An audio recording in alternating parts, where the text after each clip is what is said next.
discovered that the leisure I had sought in cities was in fact available along the long, narrow trails of wilderness, the sublime vistas, the haunting, empty quiet. I began to love wilderness. Nature, shed of its necessary labor, left to its own devices, did not challenge me in the ways the nature of my childhood farm had done. Here was a space where I could at last relax. I began in these same years down a path that led to my professional development as an environmental scholar, an intellectual pursuit distinct from the political reactivity of environmentalism, but growing from its central concerns. And in this pursuit, I began to wonder how my love of wilderness might fit into the larger movement of humanity. As a humanist, I was taught that humanity's greatest gift to itself and its presence on earth included justice, and that our best works always promoted this ideal, and that our worst tendencies always ignored or resisted the same. I asked one of my most ardent wilderness-loving friends about questions of justice one day, mentioning the kinds of human challenges found in cities around the world. She told me that the best thing that could happen for the earth was for places like New York City to be wiped from the planet. Should the 12 million people who live there be moved out here to Missoula, I asked? They should die along with the city. And there it was, in one simple phrase, the logical conclusion of the wilderness ideal. Not, as John Muir had once claimed, to bring us closer to God or equality or reverence for all things, but to kill the urbanites. The wilderness ideal led its adherents to thoughts of genocide and death, a kind of casual misanthropy. My first reaction to such inhumanity was to love cities even more, to recognize the powerful, humanizing impacts of being piled one atop another, forced through the sheer limits of space into closeness, forced by the sheer necessity of society to hold at least a grudging respect for everyone. Too much space, I've come to conclude, makes people selfish, forgetful, inhumane, and foolish. If you don't believe me, just notice the trajectory of the culture of the United States in the 19th century, when land purchases and warfare gave us space beyond our wildest dreams. But I've also come to realize something more. The problem is not in the purity or brokenness of one landscape or another. Neither the city nor wilderness are pure places, because life itself is messy and tangled. The problem stems from that longing for leisure, for space unsullied by work, and the delusional belief that it can be found or produced somewhere without consequence. Leisure is an idea that animates our drive for technology. As soon as we get robots to build robots, right, all of us can sit back and rest. It animates our love of the automobile, the computer, the smartphone. It even animates our recent countercultural movements. The children of the 60s were just looking to drop out to live a life of permanent leisure.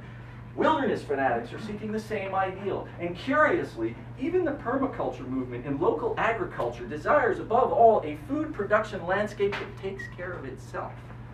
But when we crave leisure and imagine spaces without work, we place ourselves in denial.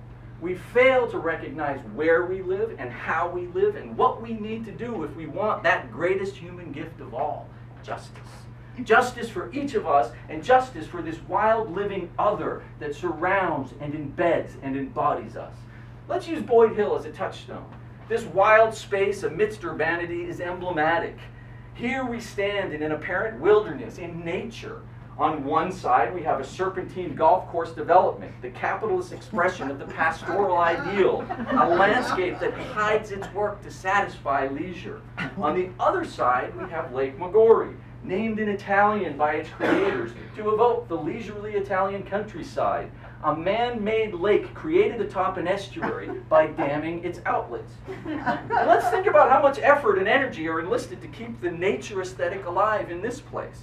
The fossil fuels expended to dredge the reeds that fill the lake's edges and ruins its view. The human labor, the small staff and large number of volunteers who tear and pull at potato vine week after week, year after year. The longleaf pine pups sprouted elsewhere, driven here, planted by humans.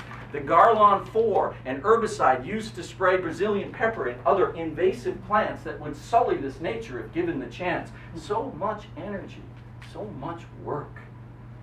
There is no leisure. And the illusion of leisure that many of us of privilege both seek and appear to experience have caused us to live somewhat blindly atop the labor of others, as if it and they did not exist. Think of all of us. Someone planted and processed and delivered the food we ate today, as someone has done all of our lives. Someone mined the minerals forged into the computers that made us aware of today's event. Someone refined and delivered the gasoline that ran the car that someone else made for us. Someone grew our cotton, assembled our electrical grid, paved our roads, processed our water, sewed together our clothing. We all stand here today in this beautiful space made possible by work and labor and construction and ideas, built by humans with the stuff of nature. No one can ever transcend the need for work, but we can pretend it's not there, and by pretending, we forget ourselves as part of our community.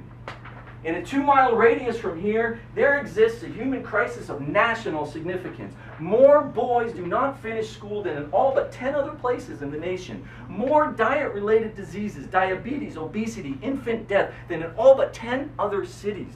25% of the entire population in the 3 zip codes surrounding and including Boyd Hill live below the poverty line, and almost 50% of the kids. St. Petersburg and Boyd Hill were built by human labor, by the labor of blacks who had been long freed from slavery and wanted to begin new lives as citizens in this country, a dream yet fully complete. They laid the bricks and the sewer lines and built the dams and sidewalks and created the space out of which this little gem has been constructed. Most of us whites are from elsewhere, but the children and the grandchildren of the blacks whose labor built this town remain part of our community, and they are suffering worst of all. And when we forget labor and people, and we crave leisure and escape, and we believe it is to be found in artifices like this nature preserve, we let that injustice occur right under our noses as if it has nothing to do with us and this space. That cannot be the purpose of wilderness or nature. It cannot. I now love cities because I realize how they force us to remember. There is nothing but nature in cities, and nothing but cities in places like this little nature preserve we call Boyd Hill. And what links all of these places is work, labor, that thing I sought to escape, first in cities and then in wilderness. And what shapes work and labor are social relationships, whose structure reflects a presence or absence of justice. The work of humans and nature is everywhere, and it's the only thing we have. Until we come to realize this indelible fact of modern life, until we stop the denials and resist escape and confront hybridity and the genuine conditions that bind humans and nature together in this earthly home of ours, we will not achieve the justice that we all seek, the human justice yet fulfilled, and the just use of nature that we all in our heart of hearts truly desire. Nature is the city. The city is nature. We are all made whole by work and energy. And I believe that we are also made more just by the recognition that these entanglements can never be transcended. Thank you.